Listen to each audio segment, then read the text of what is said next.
Okay. Hello guys, great day. So ayan, welcome aboard dito po sa first set of training natin which is the module 1 or yung tinatawag natin na changing mindset. Okay? And kailangan nyo ito siya tapusin kasi we have another set of trainings pa na matatakan na kailangan na tatapusin mo such as module 1 up to module 7. Okay? Pero napakaganda kasi bawat topics nito is iba't iba yung magiging excitement level na matutuklasan mo or matutukhayan mo kung ano ba yung meron sa mga trainings natin dito. Okay, so now yung pag-usapan natin is about changing mindset. Or basically, 'di ba, nagbi-build up tayo dito ng formidable na foundation sa iyo, matibay na pundasyon, 'di ba, for you to start this business or this kind of platforms. And ang pinakamaganda kasi, after mo mapanood yung first set natin na trainings, 'di ba? Magiging bago na naman yung pananaw mo sa buhay and mas magiging malalim pa yung inner reason mo kung bakit mas gagawin mo pa ito siya. Okay? So without any further ado, mag-share lang ako ng screen dito guys para sa inyo. Okay? So allow me to share my screen. Okay? So share ko na lang yung screen dito and I think nakikita na ata yung screen ko. Ayan, wait lang guys. So bali full screen ko na lang ito siya. Okay, so kung makikita nyo dyan, di ba? What is your why? Ayan, so full screen ko lang siya. So medyo chubby siya. Okay, so, lumalaban yung signal. Challenge yung signal. Ayan. Okay, so let us proceed muna sa main topic, yung pinaka first slide natin dito. So it is about what is your why, 'di ba? Sa pinaka foundation talaga sa pag-change ng mindset mo, nagsisimula muna siya kung ano ba yung reason mo, kung ano ba yung reason mo na nandito ka right now and ano yung reason mo, 'di ba? Bakit mo siya ipagpapatuloy? Kasi the moment daw na alam mo yung why mo, then definitely madali na lang yung how. Meaning guys, kung alam mo na kung ano yung reason mo bakit mo siya paano pinapagtutuloy or bakit ano yung reason mo bakit mo to siya ginagrab or maybe because sa family mo, sa magulang mo or makatulong sa pamilya mo, 'di ba? Kung alam mo yun siya, kung yun yung mga why mo and bit-bit mo yun siya sa sarili mo, then definitely madali na lang yung how or paano ba ito siya gagawin. And yun po yung sisindihan natin dito. And yun yung mga pag-uusapan natin dito. And mas marami din po. Okay? So napaka-importante guys napaka-importante na alam mo talaga yung why mo. Kagaya sa akin, 'di ba? Yung pinaka-deepest why ko dito, kung bakit ako nandito right now, is syempre makatulong din sa pamilya. I know lahat naman ganon. OFW, empleyado, lahat naman talaga nagsisipag, especially para makatulong sa family, para makakreate ng security para sa pamilya and future, magandang future para sa mga anak nila. And the moment na alam mo yun siya, kagaya sa akin, madali ko na lang to siya ginagawa kasi alam ko kung ano yung why ko and yun po yung fuel or trigger point na bakit ko pa mas itutuloy pa. Okay? So, napaka-importante guys na alam nyo yung why or deepest why ninyo. So, pag-usapan natin dito yung fear or doubt. Okay? So, minsan kasi pag you are now starting here or nagsisimula ka na, sometimes meron ka pang mga duda. Kaya ko ba ito siya? 'Di ba? Yung nakapag-start ka na, minsan tinatanong mo pa sa sarili mo, magkakaresulta ka ba talaga dito? 'Di ba? Legit ba talaga tong sinalihan ko? May mga ganong duda pa eh. May mga takot pa. Kasi ito kasi yung fear, false expectations appearing real, okay? Minsan yung mga iniisip natin parati, yung mga in-expect natin na mga bagay, na mga kinakatakutan natin, actually guys, yun po yung mangyayari sa inyo. For example, iniisip mo, baka hindi ko kaya. Natural guys, hindi mo talaga siya kaya kasi tapos na siya sa isipan mo. Sinabi mo na hindi mo kaya. Kaya nga sabi dito sa baba, doubt your doubts, 'di ba? Dudahan mo yung duda mo. Instead na sasabihin mo sa sarili mo na, kaya ko ba talaga 'to? 'Di ba? Dudahin mo siya ulit na what if kaya ko? Baka hindi ako magkakaresulta dito. 'Di ba? Imagine mo sumugal ka na, sumubo ka na. Pero, 'di ba? Who knows, anytime pwede mo siya mag-think back ulit sa sarili mo na magkakaresulta ba talaga ako dito or baka hindi ako magkakaresulta dito. Dudahan mo lang ulit yung duda mo, 'di ba? What if magkakaresulta ako dito? Mga ganon, 'di ba? counter-attack mo yung magiging duda mo. Kasi usually yun talaga yung mga nangyayari. Example, pumunta ka ng isang mall, 'di ba? Nakita mo yung magandang damit, 'di ba? Sabihin natin yung Louis Vuitton. And sabi mo, ay napakamahal naman, 'di ba? Hindi ko to kayang bilhin. Then definitely, it appears talaga na hindi mo talaga siya kayang bilhin. Bakit ka mo naman magsisipag? Bakit mo naman siya pag-iipunin? For what? 'Di ba? Kasi sinabi mo na na hindi mo siya kaya, hindi mo siya kaya bilhin. Just because mahal siya, gastos. Kumbaga, kung babaliktaran mo siya, pwede naman sabihin mo, gusto kong damit na ito, di ba? What if gawin ko kaya ito siya ng paraan? Ano kayong paraan na pwede mo gawin? Solution comes out, di ba? Kaya dito guys, careful sa mga iniisip nyo and pumapasok sa mga thoughts natin. Lalo na yung pumapasok ko dyan is mga fear or doubt. Lalo na yung doubt, yung dudahan mo yung sarili mo. Di ba? Dudahan mo na, totoo nga ba ito? Totoo nga ba na may umaasenso dito? May umayaman dito? Totoo nga ba na may nagkakasasakyan dito? Mga nagkakaroon ng bahay? Totoo nga ba? 'Di ba? Kaya ko ba 'yun? Mga ganung duda, counter-attack nyo lang guys. Like, counter-attack nyo lang yung duda nyo. What if itutodo ko pa ito siya? What if sisoriwan ko ito siya? Hindi ako magkakaresulta. What if magkakaresulta ako? Mga ganong bagay. Okay? So, careful about your fear. Okay, yung mga false expectations appearing real. Minsan yung mga ina-expect natin, lalo na mga pangit, di ba? Yung mga negative, minsan yun pa yung nag-a-appear real or sa totoong nagiging reality mo. Okay? And doubt, okay? So, sa doubt naman, dudahan mo lang yung duda mo. Okay, so let's proceed to the next slides natin. So, bakit nga ba meron tayong topic which is attitude? Bakit nga ba kailangan natin ng attitude? Okay? In fact, online naman tayo. Actually, this is an online attitude. Kasi dito, tuturuan namin kayo kung paano magiging officially negosyante talaga or entrepreneur.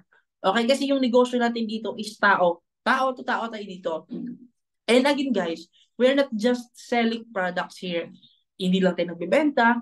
And what we are offering here is servisyo. Diba? What we are offering here is quality of the system. Paano ka makapagbigay ng service sa ibang tao if ikaw mismo sablay ka sa attitude?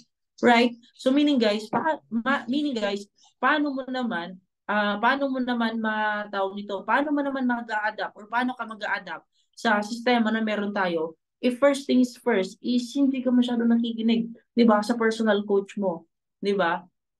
Yun. So meaning guys, meron to siya.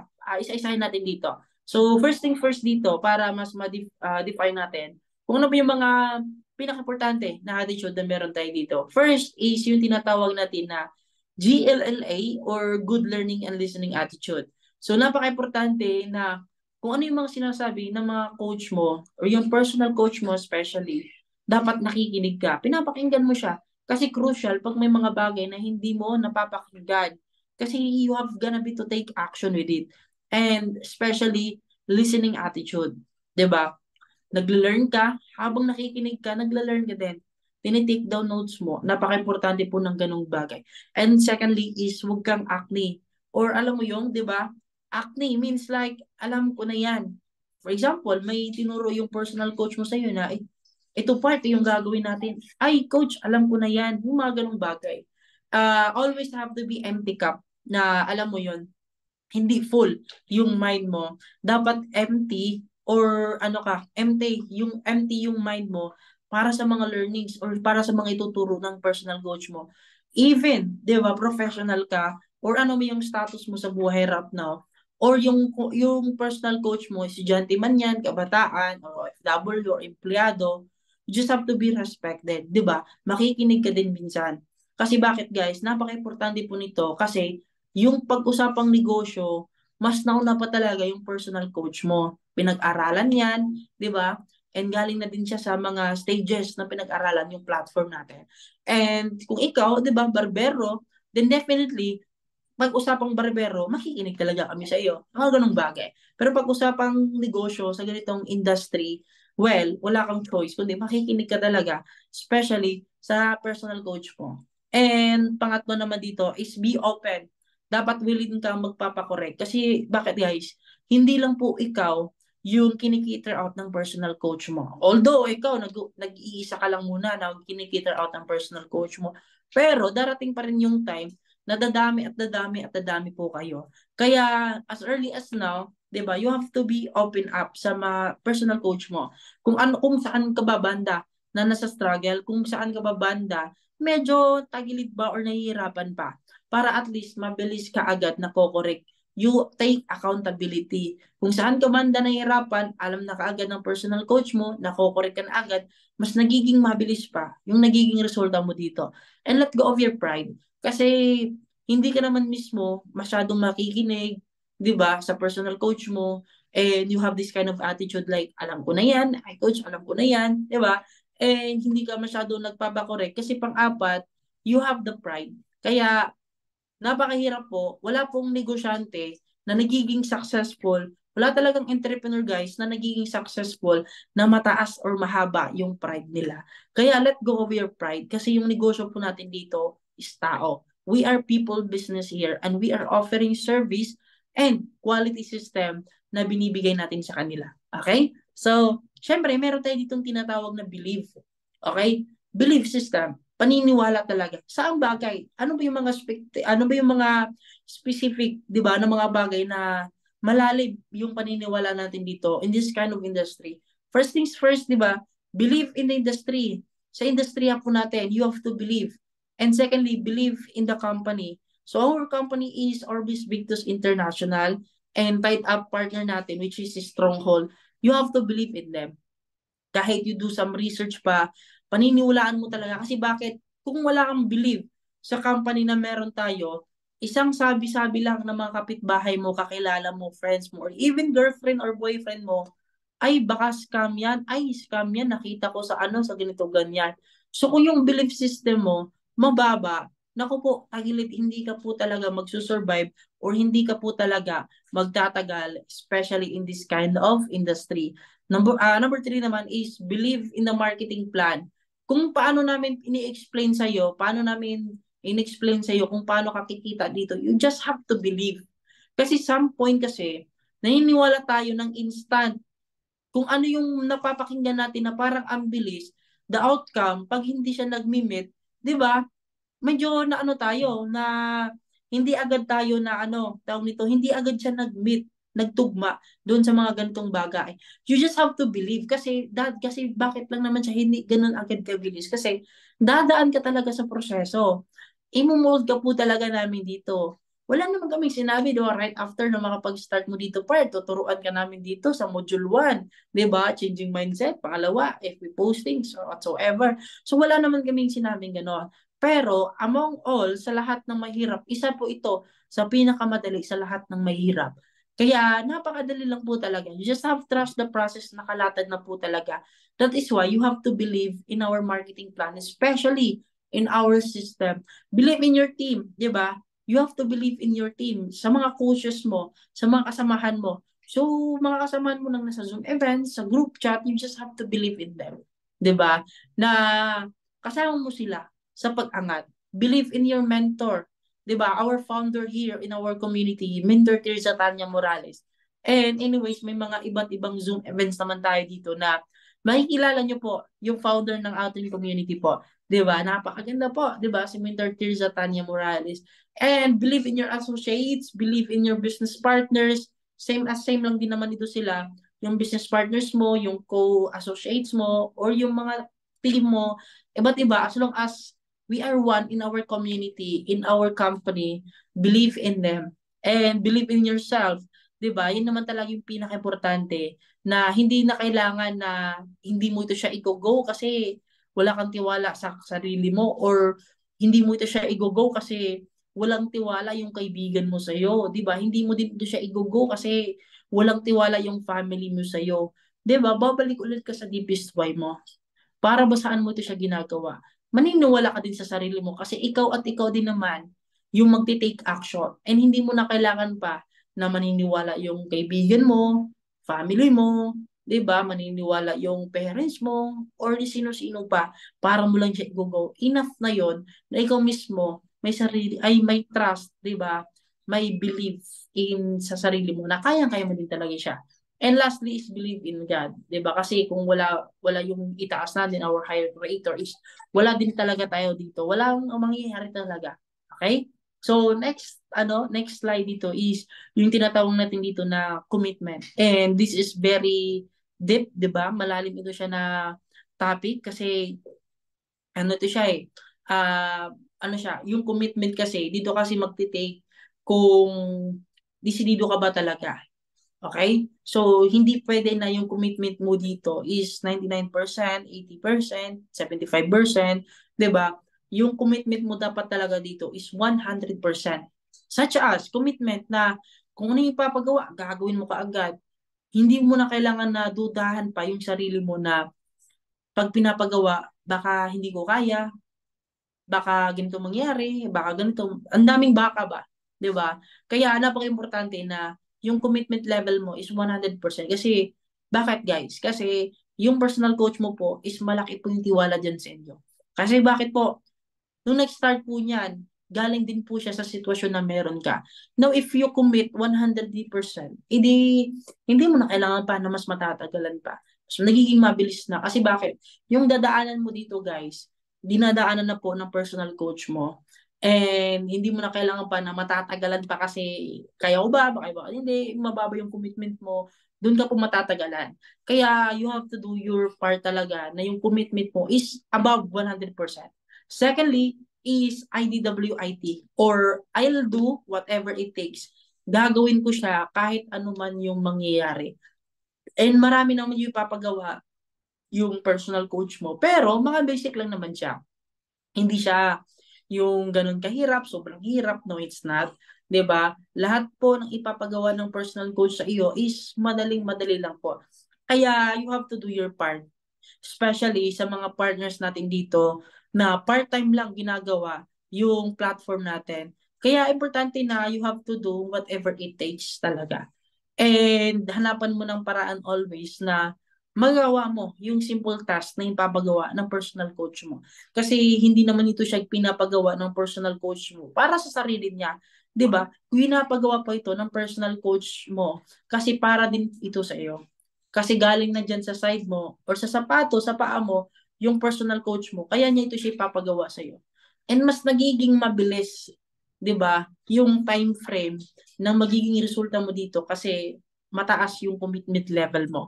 You have the belief na dito kikita ka talaga. You have the belief system na dito makakatulong ka ng maraming tao. You have the belief na dito matutulungan ka po talaga ng personal coach mo. Yes or no principle, basic lang po ito siya.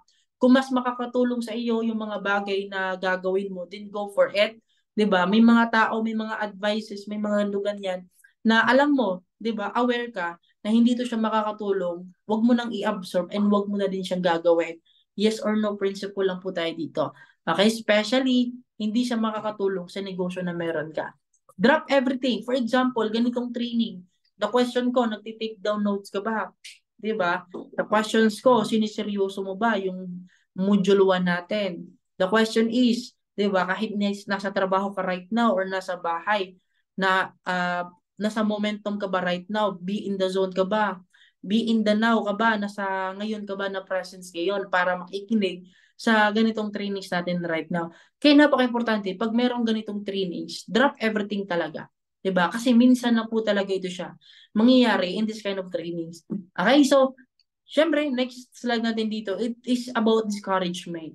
Kaya napaka-importante dito na itatackle natin dito yung discouragement. Kasi yan yung reason out bakit tayo medyo natatagalan yung resulta, especially kahit even anong career na meron tayo. 'Di ba? Natatakot tayo kasi may mga discouragement. Hindi pa nga hindi pa nga natin alam kung ano yung sinasabi ng tao, pero parang alam na natin discourage na tayo. May something na ganyan. And yan yung pumipigil sa mga limit mo. 'Di ba? Yun yung mga reason behind bakit meron tayong limitations. Na instead na kaya mo, pero sabi ng isang tao ay hindi mo kaya. Yun, tagilid talaga. Yung parang pumasok sa mind mo, ay sabi niya hindi ko kaya, hindi ko talaga kaya ata. May mga ganung bagay. 'Di ba? So, eto siya, kung gusto mong yumaman, makinig ka sa mga successful, huwag sa mga taong negative na nakapalibot sa iyo. 'Di ba? Kumbaga, basic lang po ito talaga siya. Medyo broad talaga ito siya. Medyo malalim din talaga ito siya. Kung gusto mo maging successful, makinig, dumikit talaga, at sundin yung mga ginagawa ng mga successful na tao. Ganito lang din, kung hindi ka marunong maggupit ng buhok, 'di ba? Makinig ka lang always sa barbero.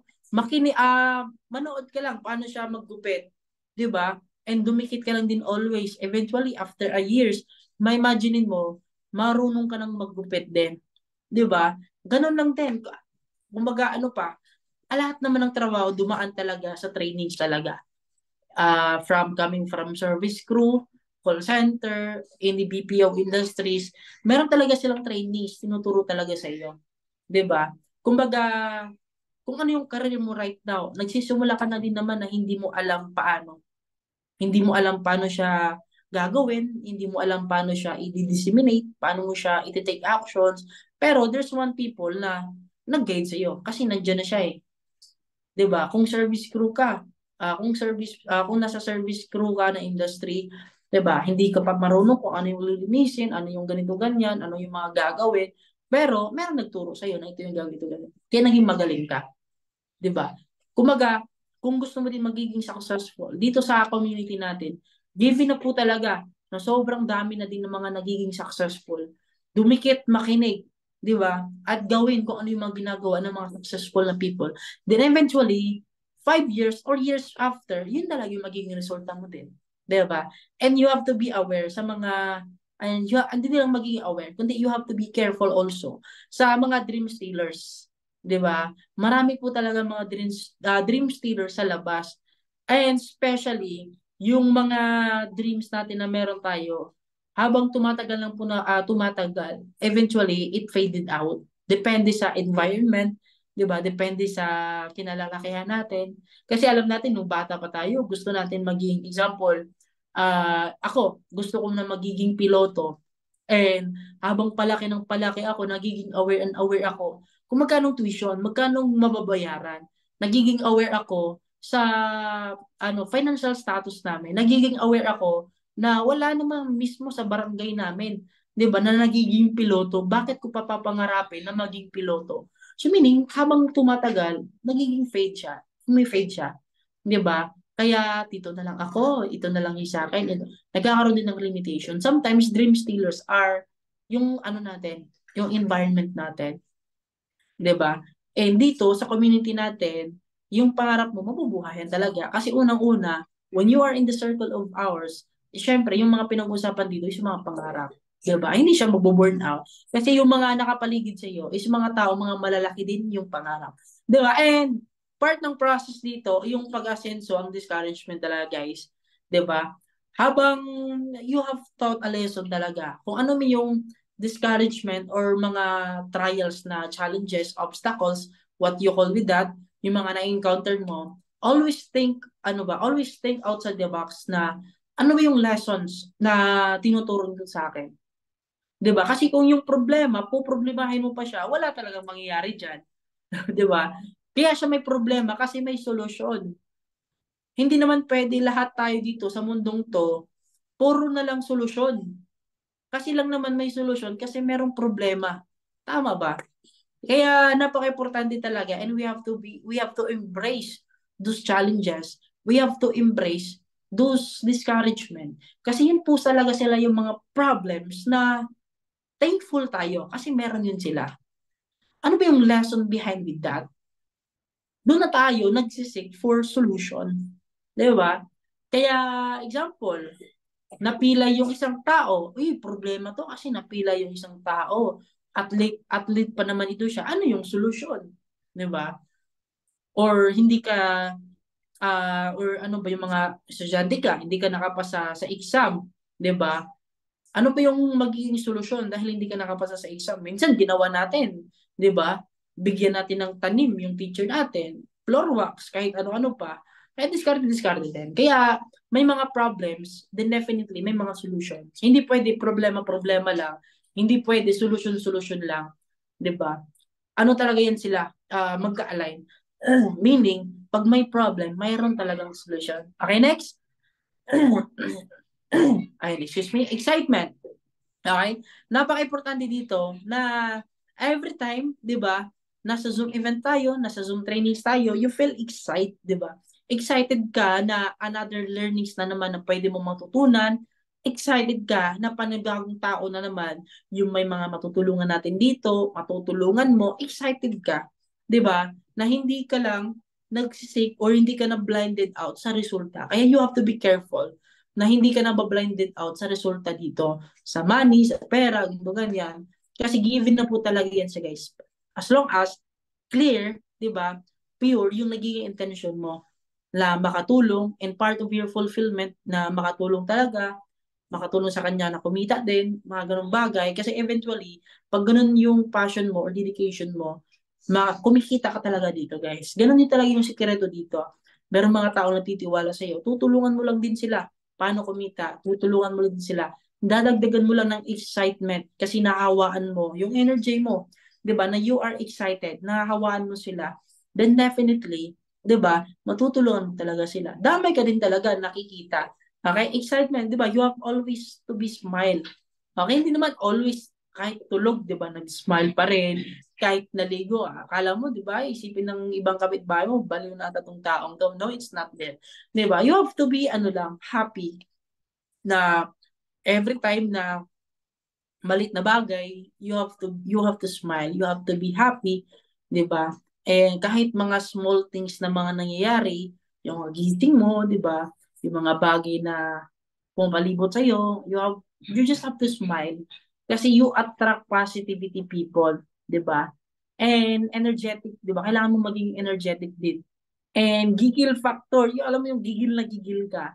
Yun kasi yung pinaka-importante din dito eh. Nagigil na gigil ka makatulong ng tao. Gigil na gigil ka para magsagot ng mga inquiries. Gigil na gigil ka sa lahat. 'Di ba? Kasi gigil na gigil ka para magbago yung buhay mo. Kasi pagod ka na, 'di ba? Ayaw mo na sa sitwasyon na dati na pinanggagalingan mo. You just have to embrace it, 'di ba? And gigil na gigil ka na kasi na-meet mo na ito siya. Panggigilan at panggigilan mo pa siya. Kasi naniniwala ka na meron at meron ka talagang papuntahan talaga. Naniniwala ka na kaya kang ihahatid ng personal coach mo. 'Di ba? Excited ka lagi na i-present yung business or yung platform. Kasi napakasarap po sa atin, guys. Kasi pwede mo pong matulungan yung mga kaibigan mo, kakilala mo, friends mo. Kasi it's not because pwede mong i-share sa kanila, ay, nag invite ka, nagre-recruit ka. No, it's not. Kasi even hindi mo sila aalokin sa ganitong platform na ito, hindi mo talaga sila kailangan aalokin para kakikita. Pero, kung gusto mo din naman na makatulong sa kanila, pwede mo talaga silang i-share yung platform natin. Just have to be feel excited habang i-share mo yung platform sa kanila. Kasi bakit guys, after these trainings, matapos mo yung mga set of modules natin, hindi naman talaga tayo dito or hindi ka naman talaga dito nag invite ng tao. You just have to set an appointment. Or kahit sabihin natin, ikaw na yung tao na walang kakilala, hindi mo naman kailangan talaga na kahit isang tao, dalawang tao may kakilala ka para kakikita dito. No, it's not. Hindi mo na kailangan ng ganon. Kaya, pag sinabi mong hindi, kapag sinabi mo sa kaibigan mo, kakilala mo, family mo, na dito part or naitay, di ba? Friend, part, pre, tol. So, hindi tayo dito nagbebenta or hindi tayo dito nag-i-invite. Ramdam mo. Kasi right after these modules, hindi talaga tayo or ramdam mo and alam mo talaga na hindi talaga siya nag-i-invite. You are just excited and alam mo din sa sarili mo na hindi talaga siya nag-i-invite. Gets ba tayo doon? Okay? So, now, focus. Napaka-importante dito na meron kang focus about sa platform, focus about sa pinapagawa ng personal coach mo, kasi kailangan mo ng malalim na focus kasi hindi lang po ito yung module 1, yung may experience mo, dadaanan mo. Marami pang modules, up to module 7 talaga. Pero, the system works beyond with these modules. And kaya sabi namin always, right after these trainings natin, the system will work for you na. The question is, minsan, magdidepende yung tagal na matatapos mo yung training modules natin. Depende sa focus mo. Baka iba pa yung focus mo. O after ng work ko, papanoorin ko yung module. Pero iba pala yung focus mo. 'Di ba? May mga ganung bagay. Just wanted to remind you na after mo na mapanood yung module, since andito ka na sa point na ito, I just wanted to remind you na you have to focus. I wanted to remind you na meron ka ng sinalihan na online platform. I wanted you to focus na meron kang side hustle. I wanted to remind you na ito pa pwede mas makakatulong sa'yo once maunawaan mo yung larangan ng industriya natin. Focus always, especially para hindi ka mawala. Coach, ano ba yung mga pwede kong ilalaan ng focus? Makinig ka lang always sa personal coach at ipinapagawa niya sa iyo. And yun yung paglalaanan mo ng focus. Hindi naman focus like 100%. Focus ka lang na hindi matatapos yung araw mo na nakapaglaan ka talaga ng oras, minuto.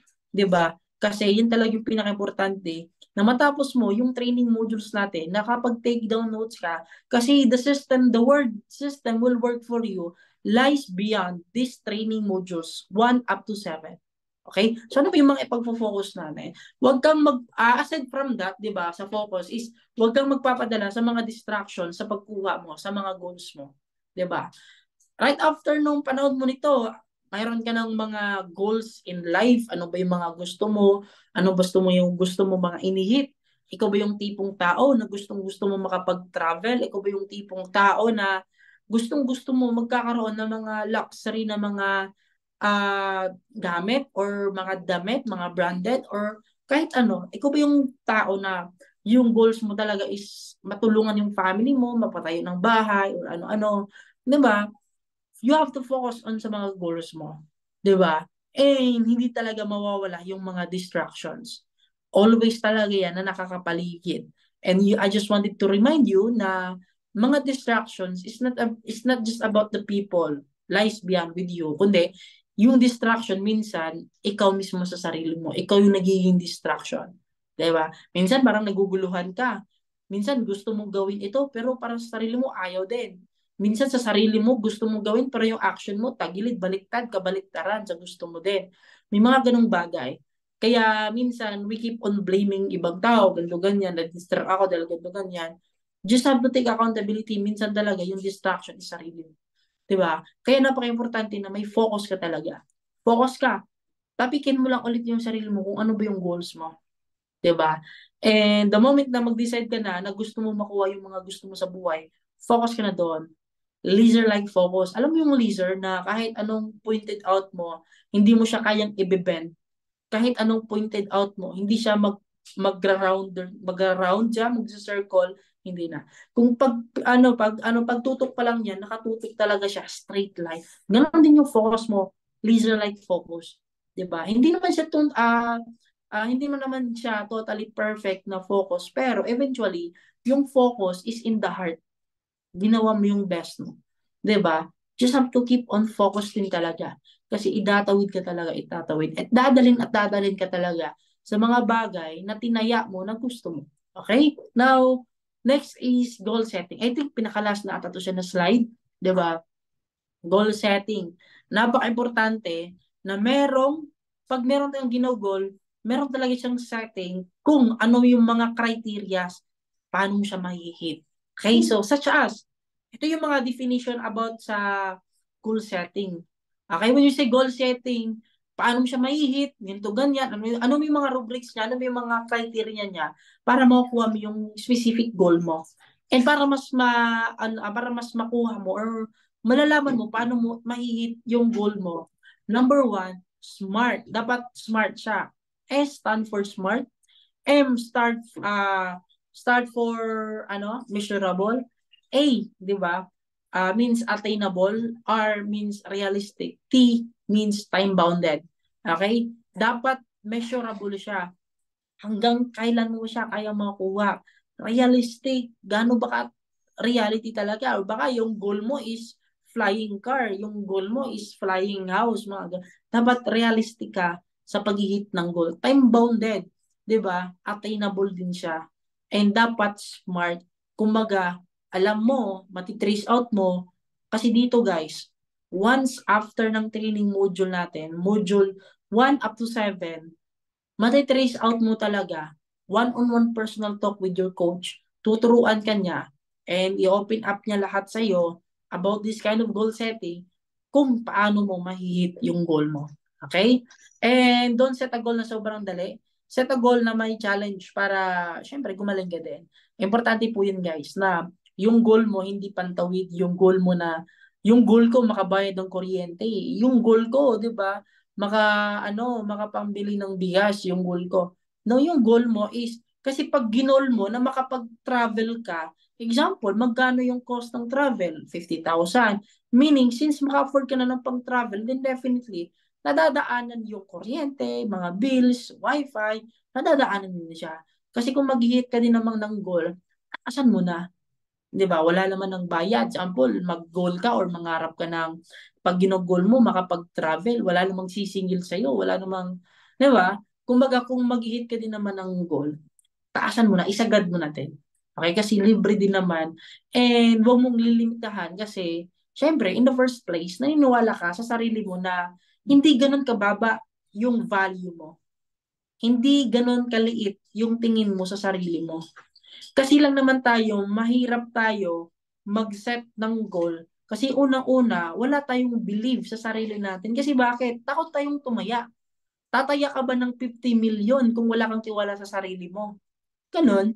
Meaning, right after this training, pag once you have the belief in yourself, kahit ano pa yung itataya mo, willing kang tataya. Kahit ano pa yung goal mo, willing ka mag-set ng goal. Kasi number one, you have the belief in yourself. Hindi mo nililimatahan yung sarili mo dito. Okay? Kaya it is very important na mag-set ka ng goal ng mahaba. Okay, I think ito pala yung pinaka-last na slides ko dito. Meron akong trainings. Okay, this is dream board. Okay? After mo mapanood yung trainings na ito, it is about digital dream board. You have to submit. Okay?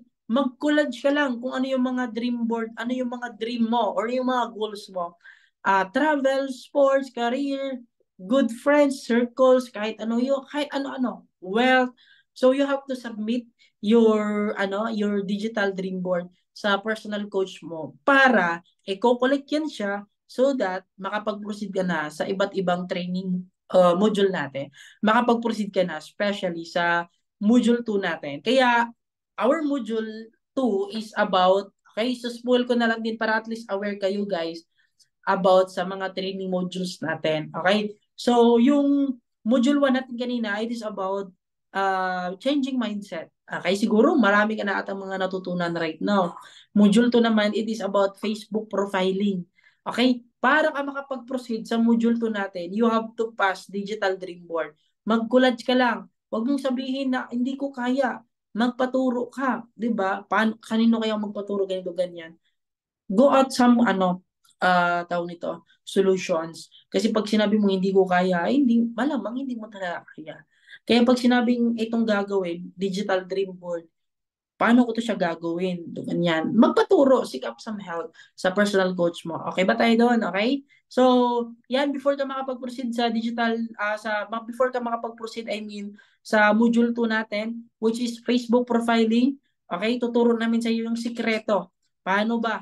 'Di ba? Paano ba kaimportante na naka-profiling yung account mo bilang admin, 'di ba, ng ating system. Now, before ka makapag-proceed sa module 2 natin, dapat nag-submit ka again ng digital dream board mo. Cellphone lang. Okay? Picture sa personal coach mo. And after ng module 2 natin, Facebook profiling is about automated system. Ituturo namin sa iyo kung ano ba yung meron o ano ba yung automated system natin or paano ba natin i-operate yung automated system mo.